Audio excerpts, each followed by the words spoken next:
The following video is intended for general audiences. It may contain coarse language, bad puns, suggestive images, and bad advice. It probably just contains retro computer crap. But don't try this at home, even if I tell you to. Alright, hey there. So I promised a bit of a teardown of this console, the Retro Freak. This is not going to be an unboxing video. I've already opened it, and I'm sure you can find those all over the web. What I'm going to do is turn it on, give it a quick overview, and then I'm going to take it apart. So, let's see what we got. I don't have a tripod. You're going to have to suffer with this. I didn't script it. I didn't even plan it. So it's going to be a bizarre little video. Anyhow, let's have a look what we got. Alright, so under the hood, which as I've mentioned, I've already opened the box before. So in here we get power supply and controller. This unit came with one controller. It's a SNES inspired controller. It's got the shoulder pads. It actually has a very nice feel. I've already played a few games with it. It's got the little pin in the middle of the pad. Buttons all respond very well. And I haven't tried it on the PC yet. Maybe we'll do that later. Because one of the things I was curious about was, is it PC compatible? USB cable. Also power brick, which I've already plugged in. It's a universal 110 or 220 power brick. That's where the power brick was. Okay, this is a neat little controller. There were two versions being sold in Akihabara, which, no, I don't know how to say that word. And one was 20 yen more than the other, and I suspect that this little piece is the difference. This is a little USB controller adapter, so it's got a USB input there, and as you can see, inputs for pretty much all the common control systems. So I've got some Genesis pads. We'll give it a try with that. That's all I've got to try it with, though. And finally, of course, the console itself. A little bit of foam protection. If you see the cutouts on the bottom, those are my fault. I needed to pack some extra stuff in here when I came back from Japan. And here we go. Well, I can see why tripods are useful. Possibly having three hands. We might cut that later. We might not. Here it is. So the first thing I thought when I saw this unit was, wow, this is a great candidate for painting. I can't imagine, not wanting to customize something this absolutely ordinary and gray looking. If only I had art skills. Alright, so what do we got on the front? We got cartridge ports. I don't actually know what they're all for. PC Engine I know is one of them. Game Gear I believe is the other. Game Boy Advance, maybe both. We got 3 USB ports for controllers I presume. And on the back, HDMI out, power button, SD card input, power input. So the first thing that's interesting, we've got cartridge ports too, we got Genesis, NES, this is NES up front, I imagine that one's SNES. So yeah, lots of options. I have played it before, they work pretty well. I'll give some quick TV cam demos.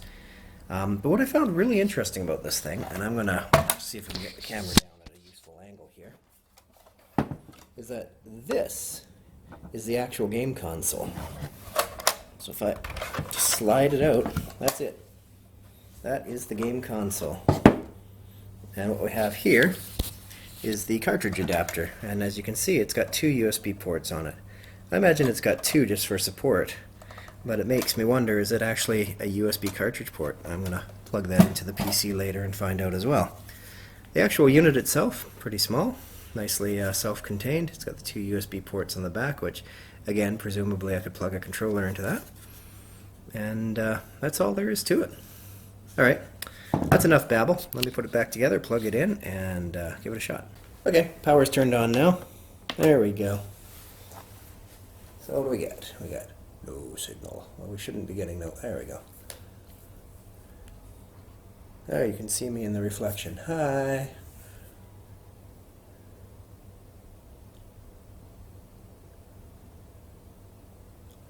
Okay, so yeah, lovely. It boots up. I imagine it's running an OS like Linux or something. I don't have an SD plugged in. I'm not going to bother showing that. Let's just check out how's the emulation. So first plug in, I've got some Famicom games here. This is Dragon Spirit. And as you can see, it basically reads the cartridge and then identifies it from this internal database. And you just hit go. And the next thing you know, you're off in 8-bit land. Supposedly. Oh, okay, I've had that problem a few times. It likes popping me up on the ratings thing instead of play. So it's pretty good. I see a little ripple here. I didn't notice that at the hotel. But I'd say the emulation is quite good. The audio quality's fine. We're going to try some Genesis games because that's where emulators usually fall down. One nice thing is that the NES port gives you rapid fire on the control pad. It's all the keys are mappable. So, it would help if I was pressing the right button here. We're going to end up with a wrong dragon at this rate.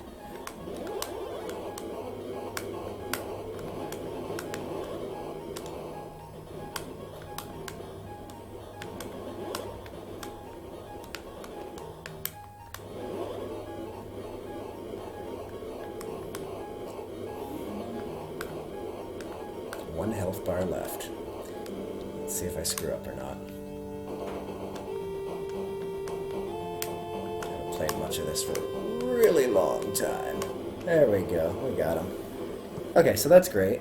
And at any time you can bring up this menu. You've got save states, you got ability to enter cheats, screenshots if you have an SD card built in, cheats come from SD as well. Scan lines, I didn't try that. Yeah, there you go, scan lines. Yeah, kind of ugly. And, of course, back to menu. Okay, that's great. Once you're back to the menu, you can pop the cartridge. I honestly don't know if it's safe to be pulling the cartridge with the power on. The system seems to support it, so I've been doing it. I might regret it. So this is another NES game, this Famicom game that I had not been familiar of until a friend showed it. And that is Splatterhouse for the NES. They went for sort of a cute approach, and it's kind of fun. Well, assuming you like Splatterhouse, of course. So I'm just looking at the camera to see if you can see the bottom of the screen, and it looks like barely. Oh well, not too big a deal. Let the story go. She's awful happy to see her boyfriend rise from the dead. Doesn't usually play that way in zombie movies. Alright, I have not got anywhere in this game yet. It's going to take a while for me to get any good at it. But that's okay. Off we go. Alright, there we go. Oh, I took a hit there. Didn't mean to do that. Oops.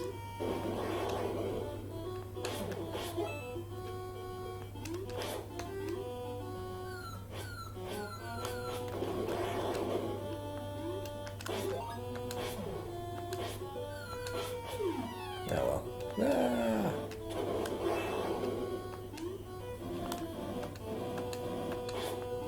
I'm playing carelessly on purpose just because I wanted to get to this point.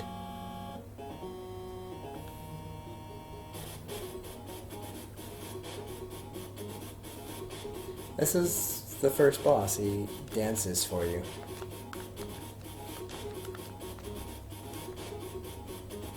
You can't do anything during this dance part.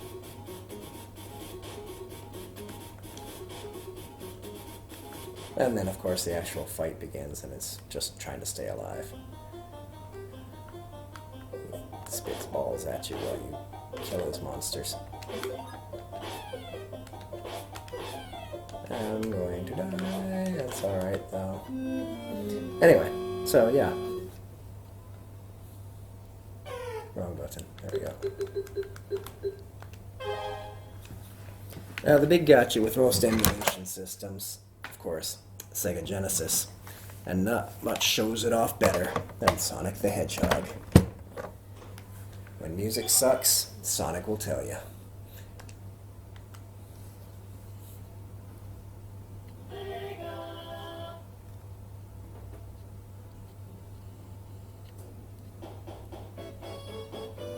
But as you can hear, it's pretty much dead on.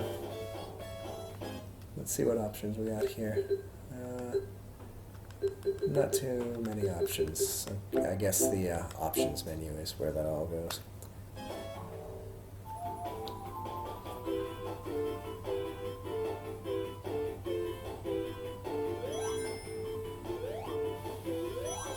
Okay, so that's fine. That's all been played with the original controller. So I'm just gonna swap out for a real 6-button Genesis controller, and we'll see if that works any better. Not to mention checking if hot swap works. Heard a little hiccup there. Alright.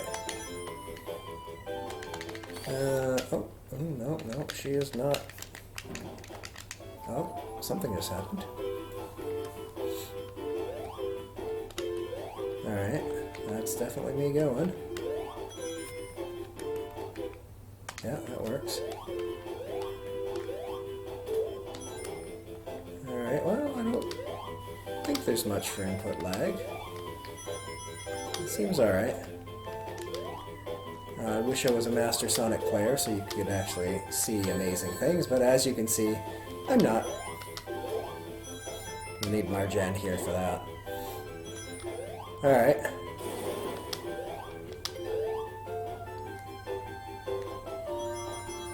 Anyway, yeah, I mean, I don't have any problem with this machine so far.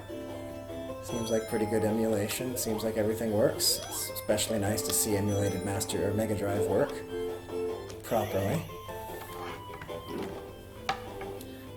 I do notice that with the real pad there is no home button. That's interesting.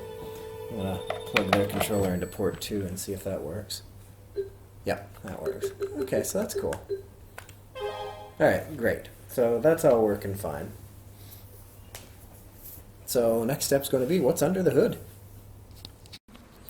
Okay, so we move to the messy workroom and we get to work. So PC considerations. First, this guy comes up just fine. Ordinary USB get joystick controller, just like you'd expect. This guy, interesting, comes up as 5 joystick controllers, 1 for each port, which makes it pretty easy to work with whichever game controller you want. The cartridge adapter, which you can see I've already started taking apart, does show up on the PC as a custom device, a Gamefreak PCB-B. No drivers available at this time. Quick web search says that at least one other person's looking at it, and nobody's done much. There's a hint that the source code's available. I don't think that porting it is something I'm going to have any time to look into, but let's go ahead and see what we got under the hood. So I've already pulled the lid off, and there's a LED right here that I had to disconnect. And what do we got? Well, we got a pretty standard cartridge PCB. There's absolutely nothing fancy on the top, and I'm gonna bet that if we pull it apart, there won't be very much on the bottom. Looks like there's a circuit there. Small microcontroller, probably USB controller. Alright, so the big question is, do those screws go all the way through to the plastic? Alright, jump cut. Okay, so we can see here that the big chip is a Nuvoton. I don't know anything about this, but it looks like it's some kind of an ARM processor by the underscored ARM at the end of the part number. And then over here, we got the smaller chip, which is a GL850G or 8506. I'm going to bet that that's something to do with the USB circuitry. Oh, actually, could also be a 3.3 to 5 volt bridge. We'll look it up later and we'll see what we learn about that. Alright, so the inside of the actual emulation unit, it's quite a nice looking little board actually. We've got everything up on top. We've got a system on chip here, we've got some flash, and we've got some RAM chips. There's pretty much nothing of interest on the bottom except this one chip here, which is probably a power supply chip of some kind. And we'll be able to see that that's a, I don't know, I'm going to look up the chips later. Likewise, we'll look this up. Big thanks to number 8. Well, I can't seem to get this thing to focus now. Big thanks to number 8 for quality testing my board. But that's all there is to it, and that's really all there is in most modern embedded systems. I'll have to look up, I guess, what it's running. Been told it's Linux, and this would be a normal sort of chip layout for a tiny Linux computer, your CPU, your flash, and your RAM. So now we'll go ahead and we'll get some snapshots of those chips up close. And now just a quick rundown of the chips we found. So in the cartridge adapter, the first one we had was this Novoton NUC220VE3AN ARM. The only thing I could find in a quick search as to what that was on the Sega debugger page. where it identifies it as a Cortex M0 with 128K of built-in flash. And that makes perfect sense for a cartridge adapter. So this will be the controller. The next chip we had on the same board here was this GL850G, and a quick search there shows that this is in fact a USB hub. Probably can't tell that in looking at that screenshot of all text. It's a USB hub controller, so this is the USB interface. And that's all there really was on the cartridge port. Moving on to the main system, we had this system on chip as the clear CPU of the machine. And true enough, this chip is so popular it's actually got a Wikipedia page. And this particular one is a ARM9, Cortex A9, sorry. Dual core system up to 1.6 gigahertz, 512K cache, built-in GPU at 250 megahertz, DDR support, blah blah blah. So this is the full-on system. This is the graphics card, this is the CPU, this is everything. So we move on, and then we've got the flash chip here. I was able to find an outright data sheet for that guy. And what we have here is, as you can see, it's a 32 gigabit by 8-bit flash. So that means it's a 4 gigabyte flash, which matches what we see in the system information, because there's about 3 gigs free. And that'll have, the program, all the data. Certain things get saved there, but most stuff requires SD. And we've got these are the RAM chips, and there's 2 of them on the board. Again, I was able to find the data sheet for this guy, and it is a 2 gigabit SD RAM. There's 2 of them, so that's 4 gigabit total, giving us a total of 512 megabytes of RAM. Plenty of room for running Linux or Android. Most of the online stuff suggested that this is probably an Android console, because most of these chips tend to be targeted at Android. The last thing that was on the CPU board that I wasn't sure about was this guy, and I suspected he might be a power controller, and sure enough, he is a power controller for tablet PCs. So pretty straightforward stuff there. And that also backs up the Android concept, although it doesn't have to be running Android just because it has Android-like hardware. Android is just Linux as well, so hey, who knows. Anyway, hope you enjoyed this brief teardown of the Gamefreak, and I did get it all back together, and it probably works. Anyway, bye. So I thought maybe before I wrapped up this thing completely, I would demonstrate that I actually have 2 cartridges it doesn't like at all. First one is just an EverDrive with an SD card. It actually doesn't detect the EverDrive at all. Let me just boot it back up because I was not smart enough to do that before turning the camera on. Doobie-doobie-doobie-doo. So basically what happens when I plug in the EverDrive, it doesn't actually respond to it at all. It acts like it doesn't even see it. Except sometimes when I'm pulling the EverDrive out, it says that it detects the cartridge power loss. So go figure. Let's see how much of the screen can you see. You can see enough. So plug in the EverDrive cartridge in, and you can see nothing. And since there's no way to force it to read the cartridge, I don't really know what to do about that. So, okay, fine. EverDrive doesn't work. No big deal. Pop that out. No complaint that time, so that's good. Second one is my custom cartridge that I built for Thunder Force. You'll see it does actually detect and load it, and it seems to detect the large size as well, but it doesn't actually work. So the first thing it says is, I don't know what this is, and yeah, that's fair, my cartridge isn't in anybody's database. So we hit that, and we're going to say go ahead and run, and it actually comes up just fine with my menu. This part works great, but selecting anything just results in a crash and a black screen. And that's reasonable as well. The reason that I believe this is all happening is simply because it's an emulator. It's not real hardware. So it's not actually reading the cartridge in real time. What it does is it dumps the cartridge to RAM and then runs it from there. It makes use of the emulation databases to hopefully improve its chances of running successfully. But for unknown titles, that's it's got to hope for the best and just do it. The reason that my Thunder Force cartridge doesn't work at all is because it has to actually bank switch, and now the ROM contents are different, but because it dumped to RAM, it doesn't know what to do. I don't know why it doesn't just reboot the menu in that case. That's what I would have expected. But the important thing is it doesn't have the games in RAM, so it can't run them, and it's not actually running the cartridge hardware. It just dumps the cartridge and plays it. The EverDrive I can't explain at all. I just assume there's some hardware on the EverDrive that hooks into the Genesis cartridge port that isn't emulated here.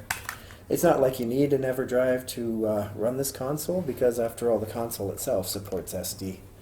And now's probably as good a time as any to try that. Let's go ahead and try an SD card. So I've loaded it up with some Genesis and Master System ROMs. Apparently this guy supports both. If I can get it in there, there we go. So now, loading micro SD.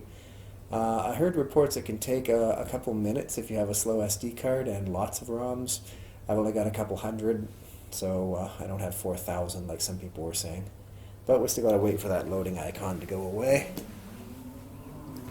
And, you know, if you're not interested in watching gameplay and hearing about the emulation, which is what every other video in the world probably does, then technically this video's done and you can just call her quits. In the meantime, I'll give this guy another couple seconds to load, and we'll try it if it can get something up. I wonder if I can go in while it's loading. Doesn't look like it. Having an SD enables a lot of other options, like you get the ability to have your saves, your cheats. Oh, there we go. So beauty. File manager. That's not looking too promising so far. Does it not support subfolders? Huh. Well, all my files are in subfolders, so I don't know. Oh, it wants me to come down here. Yeah, well, no, I didn't read the documentation. So yeah, there we go. I got all kinds of stuff. Oh, somebody said there was no... Oh, that's kind of cool. Alright. I don't know what to load. Let's see if I can find something that's not recognized. Actually, what I wanted to try was Game Gear stuff. Oh yeah, there we go. Game Gear columns. Run this guy. Oh yeah, it knows it. There we go. That looks pretty good. Game Gear it is. Nice. Played so few Game Gear games. Okay, great. Let's go back to menu.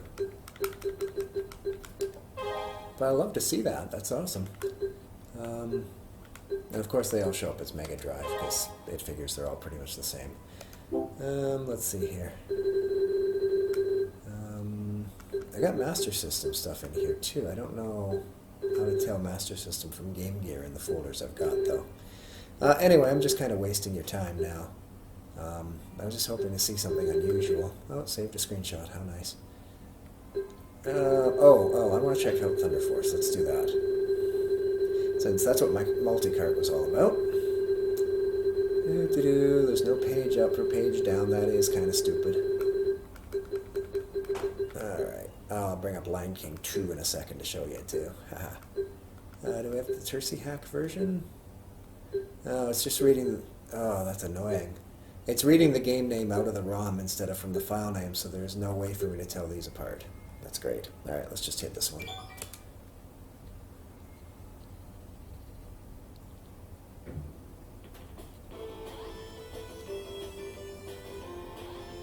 Looks good. Looks like we've got full 60 Hz frame rate.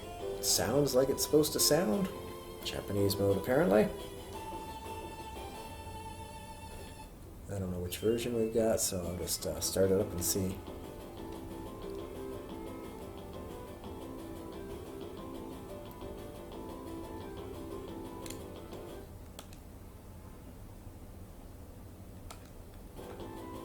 Yeah, this is the version with my hack. No weapon sounds. Oh, dead. Alrighty. Back to main menu. The last thing I'll do is we'll try that pirate game there. Oh my gosh, really? And there's no wraparound either. Oh, that's kind of dumb. Middle. I wonder where that middle... Oh, I see. That's neat. Rating, year, developer. Huh. Okay. Cute. And no way to go faster. Oh, lame. Pretty weak, guys. Alright, let's see. Where is it now? I guess it was closer to Thunder Force.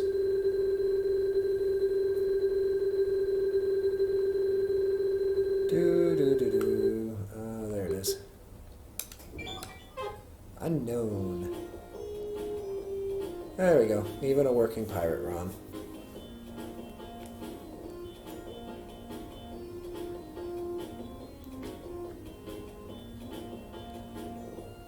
Because we all know that Simba grew up on the Great Wall of China.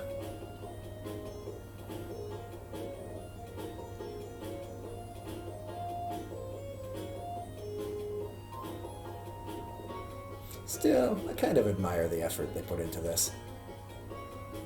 Even if they did steal all the sprites from the Genesis. Well, from the Disney version of Lion King.